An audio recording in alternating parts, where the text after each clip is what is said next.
네, 안녕하세요. 마경환입니다. 최근에 미국의 그린란드를 지배하는 이슈가 좀 글로벌리 굉장히 큰 이슈가 되고 있죠. 특히나 이 그린란드를 지배한 이슈를 관련해서 유럽과 또 굉장히 좀 큰 갈등을 보이고 있는데, 이렇게 미국이 글로벌 슈퍼파워가 현재 굉장히 좀 화두가 되고 있는데, 과연 향후에도 미국이 글로벌 슈퍼파워를 계속 가질 수 있을지를 오늘 한번 보도록 하겠습니다. 자, 보시면요. 이게 미국은 1776년 이후에 쭉 미국의 영토들입니다. 초기에 이렇게 한 13개 주부터 해서 이렇게 역사가 흘러가면서 계속 영토를 이렇게 확장해 왔죠. 확장해 오면서 흥미로운 거는 미국은 지난 한 250년 동안에 특히나 아메리카는 단 한 번도 외부의 지배를 받지 않았던 역사를 가지고 있습니다. 왜냐하면 뭐 말씀드린 대로 북미 대륙 자체가 기본적으로 유럽 열강이 지배하기 굉장히 어려운 구조죠. 오른편엔 그러니까 어떻게 보시는 편에 오른편은 대서양이고 그리고 왼편에는 태평양이기 때문에 구조적으로 그 당시에 유럽에 굉장히 뭐 프랑스나 스페인이나 또 영국 같은 나라가 지배하기 어려운 구조이고 특히나 이제 미국은 엄청난 넓은 영토와 자원과 인구를 갖고 있기 때문에 이게 장기적 성장 기반인 것 같아요. 참고로 한번 보시면요. 여기가 1800, 여기 보시면은 이제 주로 현재 미국의 영토가 결정된 건 1898년도인데요. 1898년부터인데, 요때 이제, 요 동시에 19세기 말에 이제 러시아로부터 알래스카를 사게 되고, 그리고 하와이를 공화국을 이제 합병하면서 이렇게 현재 영토가 되었는데 최근에 이제 우리가 여기에다가 굉장히 큰 영토인 그린란드까지 이제 미국이 시로 지배를 하려고 지금 최근 이슈가 되고 있는데 사실은 이제 지금 현재 그린란드는 이미 사실은 미국이 군사적으로 지배를 하고 있죠. 왜냐하면 실질적으로 미군 기지나 이런 것들이 있기 때문에 사실은 뭐 오피셜한 건 아니지만 이미 실질적으로 군사적으로 지배를 하고 있는 상황이기 때문에 굳이 뭐 군사적 약탈이나 뭐 이런 형태로 갈 필요는 없을 거고 그래서 아마 저희가 판단하기엔 결국은 중장기적으로 좀 매입하는 방식으로 가지 않을까 싶고요. 그리고 결국은 이렇게 하는 것이 미국의 유럽의 동맹 파괴를 피하면서도 전략적으로 미국의 실효적인 지배를 넓히는 방식으로 갈 것 같습니다. 아무튼 이렇게 미국이 영토와 또 국방력과 경제력 모두 다 현재 글로벌 넘버원의 파워 국가인데 앞으로도 이런 현상이 그러니까 이런 게 계속 그러니까 갈 수 있을까를 좀 오늘은 뭐 미국의 기업이 좋다 이런 얘기 떠나서 그냥 미국의 객관적으로 여러 가지 데이터들이 미국이 얼마나 향후에 글로벌 지배의 슈퍼파워를 계속 가져갈 수 있을지 한번 점검해 보도록 할게요. 자, 첫 번째. 보통 경제를 중장기로 얘기할 때 제일 중요한 건 인구지 않습니까? 인구인데, 와우, 놀랍네요. 지금 보니까, 여기 보시면, 유럽의 주요 국가들 대비해서 미국의 인구가 압도적으로 커지고 있어요. 이 그래프를 보시면 더 놀라우신데요. 예를 들면 가장 대표적인 게 어딜까요? 우리가 러시아잖아요. 러시아가 1800년부터 해서 쭉 가다가 러시아가 지금 1억 5천만에서 넘어가지는 못하고 있어요. 그 다음에 요 바로 밑에가 뭐냐면은 일본이죠. 일본도 인구가 늘다가 지금 줄어들고 있고 뭐 굳이 뭐 여기 뭐죠? 독일, 프랑스, 영국인데 보면은 현재 프랑스, 독일, 영국은 아직 1억 인구가 안 되고 그리고 크게 늘지도 않고 두 번째 1억 인구가 넘는 좀 주요 국가들은 일본과 러시아인데 두 나라 모두 다 인구가 현재 1억 5천 이상에서 증가를 하지 않고 주는 반면에 와우 뭐 미국 같은 경우는 엄청납니다. 미국은 보면 1950년도에 한 1억 5천 명이었는데 지금 현재 미국 인구는 3억 5천 만 명입니다. 즉 미국이 전 세계 서구의 주요 선진국보다도 압도적으로 인구가 굉장히 커지고 있죠. 그래서 현재 이제 중국과 인도를 제외한 선진국 대열에서는 미국 인구가 압도적으로 커지고 있다라고 보시면 될 것 같습니다. 이게 아마 가장 큰 중요한 요인인 것 같고요. 그러면 우리가 중국과 인도를 비교해 본다라면 어떠냐면요. 일단은 전체적으로 본다면은 이제 뭐 절대 인구 자체는 현재 중국과 인도가 한 15억 정도가 되죠. 15억 정도가 되고, 미국이 3억 5천인데 중요한 거는 지금 중국은 이제 인구가 감소하는 국면으로 들어가고 있고 인도는 뭐 사실 아직 중국의 경쟁자, 미국의 경쟁자가 안 되는 나라인데 여기 좀 증가를 하고 있죠. 결론적으로는 현재 미국의 가장 강력한 경쟁자인 중국 인구가 줄어들기 시작하고 있는 반면에 미국은 여전히 증가 속도를 가지고 있습니다. 그렇기 때문에 중국 인구는 픽아웃, 정점을 찍고 감소하는 반면에 미국은 계속 좀 증가를 하는 국면이고 특히 출산율 측면에서도 미국은 향후 인구가 좀 계속 늘어날 것 같습니다. 물론 이제 최근에 도널드 트럼프가 이민 정책을 너무 좀 하드하게 하다 보니까 일시적 주춤은 하지만 미국은 또 이민 정책도 굉장히 좀 다른 어떤 나라보다도 이민자를 많이 받고 있는 나라죠. 그렇기 때문에 미국 인구는 앞으로 더 늘 가능성이 있고 또 우리가 보면은 또 하나는 우리가 인구가 더 늘지 여부를 판단할 때 가장 중요한 변수 중에 하나가 인구 밀도잖아요. 인구 밀도인데 인구 밀도 보니까 더 놀라워요. 보면은 중국은 절대 인구가 피크아웃 하는 뿐만 아니라 중국과 한번 비교해 볼까요? 중국 같은 경우는 어디 있을까요? 여기 보시면은 여기가 요 점선이 여기가 중국이고요. 맨 위에가 인도입니다. 인도고 그리고 여기 옅은 색깔이 뭐냐면은 요게 뭐죠? 요 옅은 색깔이 EU, 그죠? EU입니다. 자, 그런데 중요한 거 한번 볼게요. 자, 미국의 주요 경쟁 상대국인 인도. 인도는 1km 스퀘어에 지금 인구 밀도가 거의 한 얼마입니까? 500명이 되는 반면에 엄청나게 높죠? 반면에 이제 중국도 땅이 넓지만 워낙 인구가 많다 보니까 거의 한 150명 정도 되는 반면에 유럽도 뭐 한 100명 내외인데 반면 미국 볼까요? 미국을 보면은 보세요.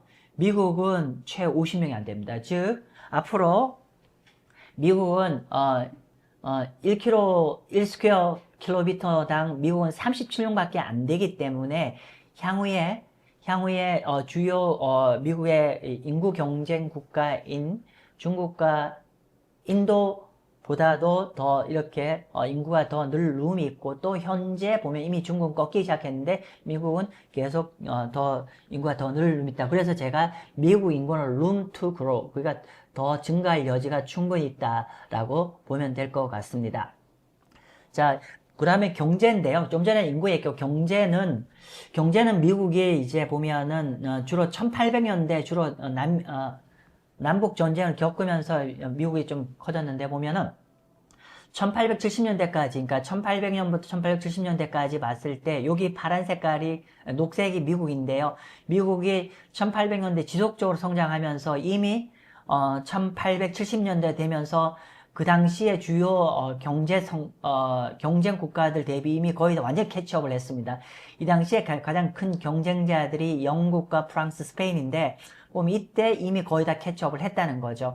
이때 19세기 말까지 이제 미국이 주요 유럽의 경쟁 국가들을 다 캐치업 할 수 있던 동기는 뭐냐면 첫 번째 그러니까 땅이 계속 영토 확장을 해갔죠. 그러니까 영토 확장을 하다 보니까 기본적으로 굉장히 석유라든지 많은 부전 자원이 있고 이게 땅이 넓어지면서 인구 성장에, 경제 성장에 어떤 기반이 된 것 같고 두 번째는 또 미국이 이민자 정책을 했잖아요. 그러다 보니까 굉장히 많은 노동력을 아프리카나 아시아에서 가져오면서 또 생산성을 개선하는 동인이 됐고 세 번째는 또 우리가 미국이 또 굉장히 뭐 에디슨이 전기 발명하고 이런 거 다 미국이잖아요. 그죠? 이렇게 산업혁명이 같이 오면서 결국은 유럽을 캐치업을 하게 되었다는 겁니다. 그래서 이런 요인 때문에 19세기 말에 미국이 다 캐치업을 했다는 얘기고요.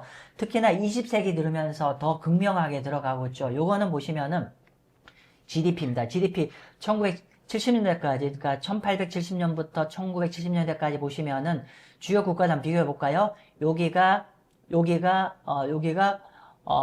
독일이고 여기가 러시아고 일본인데 어떻습니까? 지금 보면은 1942차 대전 이후에 미국의 GDP는 전 세계 주요 국가 대비해서 압도적으로 GDP가 커지는 상황이죠. 7빌리언 달러입니다. 그죠? 7빌리언 달러죠. 이렇게 압도적으로 커지는 국면이니까 요 당시에 1970년대 가장 큰 경제 국가가 어디냐? 러시아인데, 이때도 러시아에 대비해서 요게 채 2가 안 되니까 뭐 한 3배, 4배 이상 경제 규모가 되었다라고 보시면 될 것 같습니다. 그리고 1인당 인구로 보더라도 이렇게 미국이 압도적인 경제를 이미 1970년대 이미 글로벌 이제 슈퍼파워를 가졌다는 말씀 드리는 거고, 그리고 최근에 1970년 이후에 현재까지를 좀 더 최근 상황을 본다라고 했을 때 보면은 여기가 미국이고요, 여기가 EU고 여기가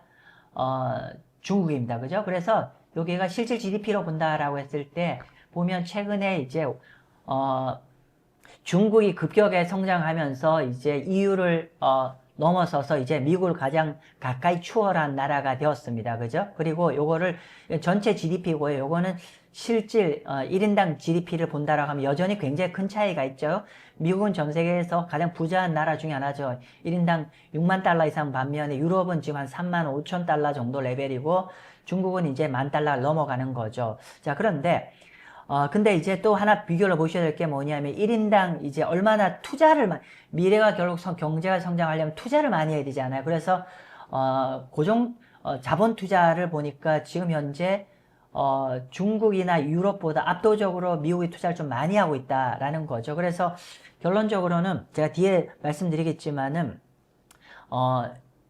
여기 있을까요? 여기 보면은 요거는 좀 나중에 얘기하고, 지금 결론은 이제 미국은 EU 대비해서 이렇게 투자를 많이 하고 있기 때문에 EU 대비 한 2배 정도의 2배의 1인당 생산성을 가지고 있고, 여기 있죠? 여기 1인당을 보면 2배의 생산성, 중국 대비는 무려 6배의 생산성을 가지고 있고, 또 미국의 자본이 많이 축적되기 때문에 이렇게 미국이 압도적으로 자본력에서 앞서고 있는 상황이기 때문에 현재는 축소는 되고 있지만은 미국을 쉽게 따라갈 수 없는 국면입니다. 자, 그래서 좀 더 우리가 경제적 측면에서는 미국 현재 압도적으로 있다라고 하는데, 근데 현재 미국 경제의 가장 큰 위협 요인이 중국의 도전이잖아요. 그죠? 그래서 중국이 현재 미국 경제에 얼마나 무섭게 다가왔고 또는 현재는 어떤지 한번 보도록 하겠습니다. 보면은 현재 이제 미국의 어떤 경쟁 국가로 본다라고 하면 러시아와 중국일 텐데, 사실 러시아는 볼 게 없어요. 한때 러시아가 잘 나갔을 때는 2차 대전 이후에 1960년대, 1970년대는 미국 경제 대비해서 한때 러시아 경제가 한 30% 정도까지 이렇게 많이 좀 따라왔었는데, 그러나 30% 넘지 않고 지금은 미국 경제 한 10%도 채 안 되는 규모로 많이 쪼그라들었다는 거고요. 반면에 중국 같은 경우는 2000년 초반만 하더라도 채 10%가 안 되는데, 한때 2010년 후반 때는 한때 거의 한 78%, 77%까지 미국 경제를 따라왔는데, 최근에 좀 격차가 다시 재차 벌어져서 지금 현재 중국 경제 규모는 미국 경제의 한 64%까지 좀 줄어들었습니다. 그래서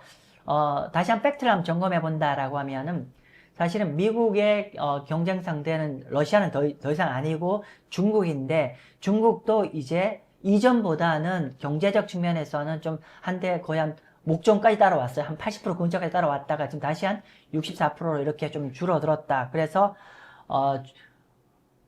그런 상황이고, 그래서 이제 최근에 이제 다시 이제 미국과 중국의 레이스가 다시 좀 벌어지는 상황인데, 근데 이제 문제는 뭐냐면은 이제 국방비가 되겠죠. 그래서 중국이 계속 좀 성장을 하려고 하면 결론적으로는 지금 중국이 어떤 정치적 자유가 없이 지속적으로 혁신이 계속 가능한지 여부가 앞으로 중국이 미국 캐치업할지 여부가 좀 중요할 것 같고, 또 하나 우리가 중국을 봐야 될 게 뭐냐면 군사력입니다. 현재 군사력을 보면은 군사력 국방비 지출인데요. 그러니까 우리가 강대국이 되기 위해서는 인구도 많아야 되고 경제도 좋아야 되고 국방도 강해야 되잖아요. 그러면 슈퍼파워 국가 입장에서는 결국은 이제 국방비 예산을 얼마나 쓰냐는 여부인데 한번 보도록 하겠습니다. 지금 1980년대부터 2000년까지인데요. 지금 현재 중국의 국방비는 뭐 많이 늘었지만은 아직은 이렇게 미국 국방비에 어떻게 한 30% 정도 수준밖에 아직은 안 돼요. 자, 그런데 만약에 중국이 러시아 수준으로 GDP 대비 국방비를 지출한다라고 하면 그게 한 3.88% 정도, 한 4% 정도의 국방비를 지출하는 건데, 만약에 중국 국방비를 러시아 수준, 즉 GDP 한 4% 육박하게 만약에 국방비를 지불하게 되면은 거의 이렇게 미국에 굉장히 캐치업을 많이 할 가능성이 있죠. 따라서 중국이 본격적으로 국방비를 러시아처럼 국방비를 많이 쓰게 되면은 굉장히 미국에 못지않게 국방비를 많이 쓰게 되는 상황이다라고 보면 될 것 같습니다. 그렇기 때문에 결국은 미국의 가장 강력한 잠재 경쟁자는 중국일 수 있다라고 보면 될 것 같습니다. 자, 그러면 결국 경제랑 국방비가 맞먹어야 되는데 그 얘기를 하기 전에 일단 미국의 좀 당면 과제 한번 보죠. 미국 당면 과제를 보면 일단은 무역이 불균형이 좀 심하죠. 뭐 우리가 이미 이건 다들 웬만한 분 다 아시겠지만은 미국의 무역 흑자가 그러니까 이전까지만 해도 예를 들면 1900년부터 1945년까지 요 파란 색깔인데 여기가 미국인데 계속 무역 일정 부분 계속 흑자국이다가 2차 대전 이후부터 해서 특히나 1980년대 이후부터는 미국이 적자가 좀 심해지고 있어요. 그러다 보니까 미국의 어떤 무역 적자가 좀 가장 큰 이제 당면 과제고, 물론 이제 미국이 무기를 많이 수출하니까 국방까지 포함한다라고 하면 똔똔 정도 근처인데, 어쨌건 간에 현재 미국의 가장 큰 골칫거리는 군사비 많이 쓰는 거랑 무역 적자가 좀 골칫거리다라는 말씀을 드리고요. 또 하나 미국의 가장 큰 문제 중에 하나가 경제적 불균형입니다. 양극화가 너무 극단적으로 심하다는 거죠. 이거는 거의 전 세계에서 가장 압도적으로 심한 나라고요. 이렇게 경제적 양극화를 우리가 측정을 하는 지수가 뭐냐면 요 지니 계수라고 있습니다. 지니 계수는 소득과 자산과 부가 얼마나 불평등한지고요. 요 숫자가 1에 가까울수록 굉장히 잘 사는 사람과 못 사는 사람의 편차가 심하다는 거고, 그리고 0에 가까울수록 뭐 그냥 사람들 간에 소득이나 자산의 크게 편차가 적다는 뜻입니다. 자, 그런데 미국 한번 볼까요? 미국 같은 경우 파란 색깔이죠. 지금 계속 불평등 진이 계속 확대가 되고 있어요. 우리 중국 한번 볼까요? 중국은 한때 굉장히 불평등이 확대가 되다가 2010년을 기점으로 해서 이 진이 계속 굉장히 좀 줄어들고 있습니다. 즉, 전 세계 주요들 국가 중에서 미국이 어떤 양극화가 가장 심한 나라다는 거죠. 경제 불균형이 가장 심한 나라이기 때문에 이게 미국의 사회 안정에 굉장히 중요한 우려거리라고 보시면 될 것 같습니다. 자, 그리고 아까 제가 말씀드렸지만 지금 현재 우리가 보통 이제 강대국으로 계속 가려고 하면은 결국은 이 국방비를 여하이 잘 충당할 수 있냐 여부가 제일 중요할 건데, 이런 국방비를 측정할 때 우리가 보면은 국방비라는 돈을 많이 쓰는 거니까, 예를 들면 재정 적자가 너무 심하면 국방비를 많이 지출을 할 수가 없고, 물론 일시적으로는 재정 적자를 초과해서 국방비 지출하지만 지속 가능하게 재정 적자를 가면서 국방비는 지출할 수가 없기 때문에 결국은 국가의 재정 상태를 보는 게 좀 중요한데요. 보면은 현재 미국 보시면은요, 먼저 여기 미국 보시면은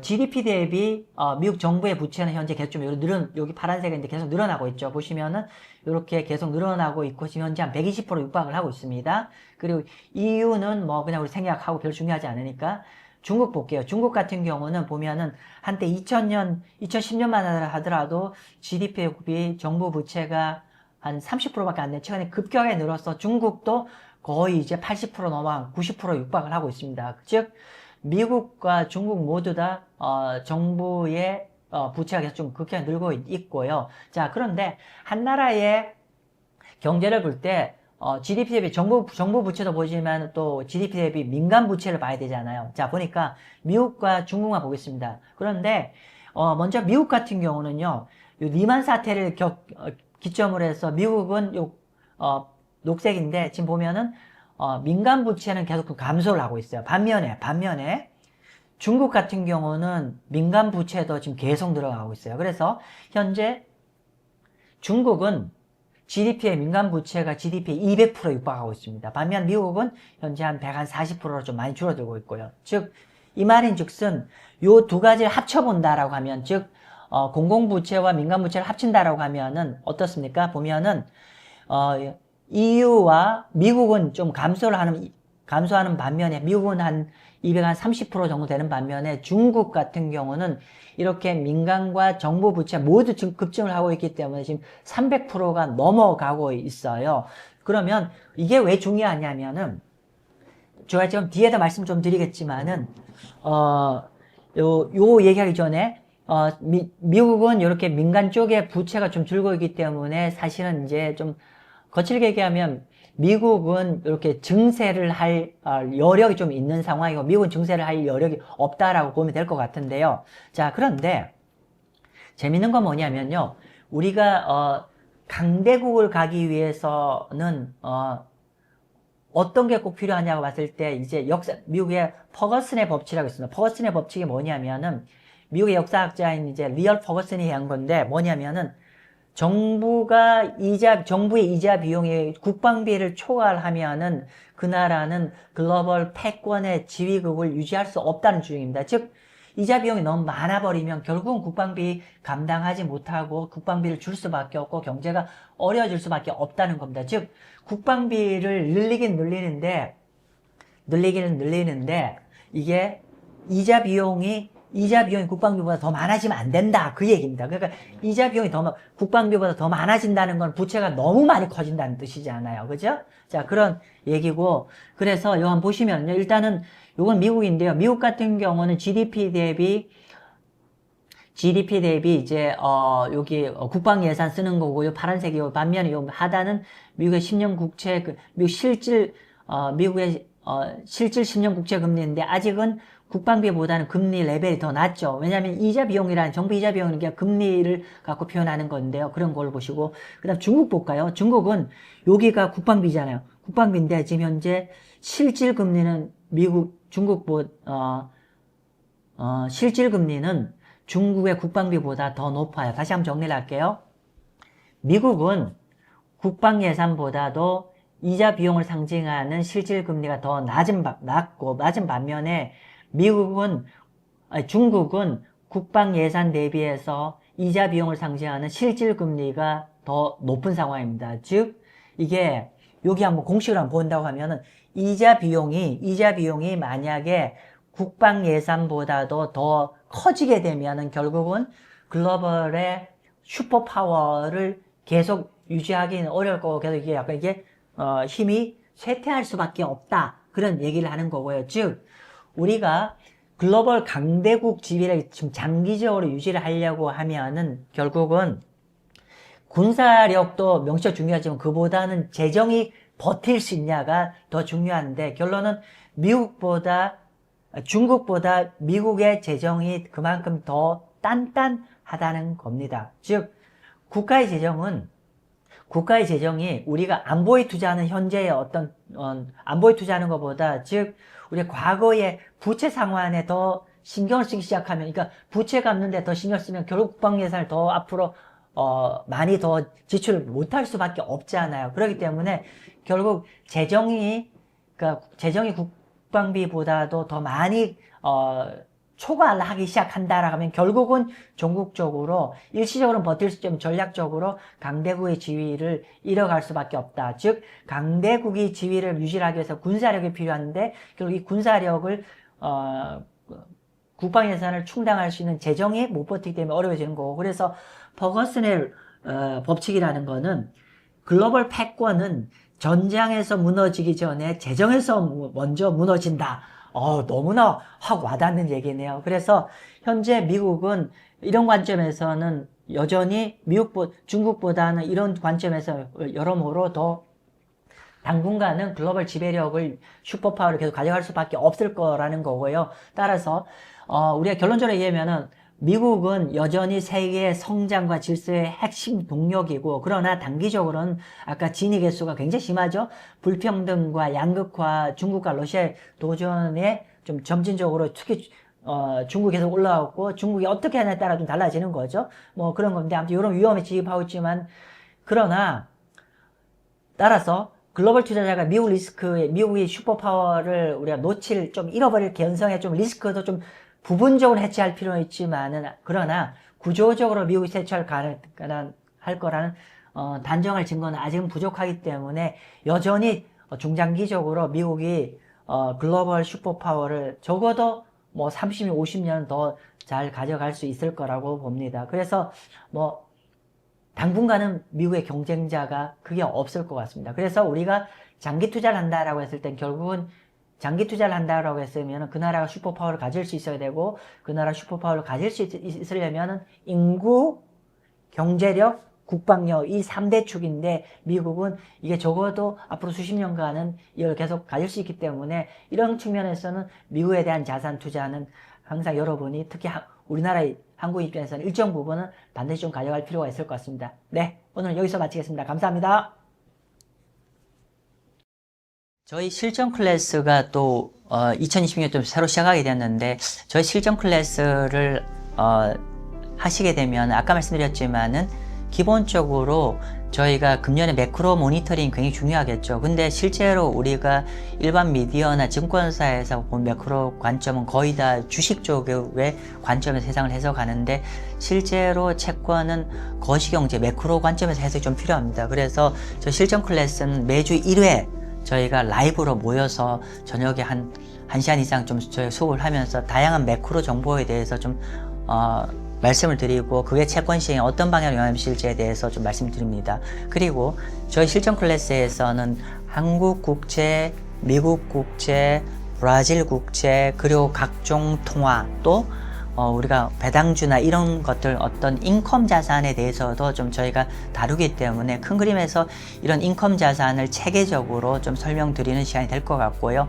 특히나 매크로 관점에서 변화가 많을 거지 않습니까? 그래서 저희가 실제로 여러분과 소통할 수 있게 이런 별도의 저희가 우리 수업을 들으신 분들한테는 이제 그런 글로벌 매크로 리서치 레포트를 좀 정례적으로, 또는 어떤 상황이 발생하면 이렇게 스팟적으로 제공해서 여러분들이 매크로에 대해서 좀 더 객관적으로 그리고 전문적으로 인사이트를 가질 수 있게 도와주는 거다. 다시 정리를 하면은 어떤 인사이트 정보도 제공해주고, 실제로 여러분이 투자를 하실 때 어떤 자산, 어떤 채권, 어떻게 트레이딩 해야 될지 이런 것도 여러분들이 판단할 수 있게 저희 클래스는 진행할 겁니다. 항상 말씀드리지만은 항상 반대편도 준비를 하고 계셔야 되고, 특히나 금년에는 주식 하시는 분 입장에서도 매크로에 대해서 객관적 판단이 더더욱더 필요할 거기 때문에 포트폴리오 관점에 접근하거나 또는 주식만 하시는 분도 저희 클래스를 들어보시면 투자에 분명히 도움 되실 겁니다. 아무튼 올 한해도 채권 자산으로 여러분의 안전하게 소중한 자산을 지켜나가면서 스노우볼 이펙트를 가져갈 수 있는 투자를 저희 클래스를 통해서 도와드리도록 하겠습니다. 네, 감사합니다.